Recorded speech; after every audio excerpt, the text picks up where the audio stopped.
নমস্কার, আমি জয়ার হেসেল থেকে বলছি। আজ আবার অন্যান্য দিনের মতো আপনাদের জন্য একটা নতুন রেসিপি নিয়ে এসেছি। রেসিপির নাম লবঙ্গ লতিকা। এখন আমাদের বাড়িতে প্রত্যেকেরই প্রায় গোপাল থাকে। জন্মাষ্টমীর কথা মাথায় রেখে গোপালের জন্য এটা সকলেই বাড়িতে বানাবেন। আপনাদের কেমন লাগলো, আপনাদের মতামত আমাকে জানাবেন।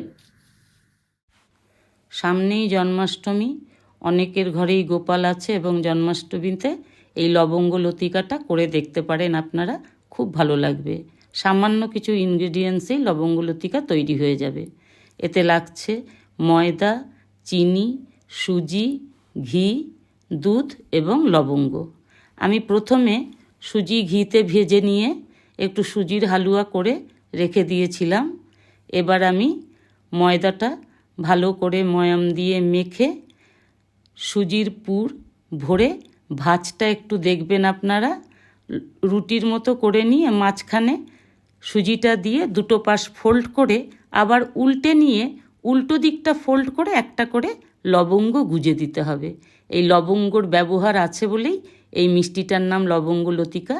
আমি কড়াতে তেল বসিয়ে দিয়েছি, গরম হয়ে গেছে। প্রত্যেকটা লবঙ্গ লতিকা একে একে তৈরি করে আমি গরম তেলে ছেড়ে দিলাম এবং ভেজে নিয়ে চিনির রসে ফেলে আবারও উঠিয়ে নিলাম। ব্যাস, তৈরি হয়ে গেল আমার স্পেশাল লবঙ্গ লতিকা।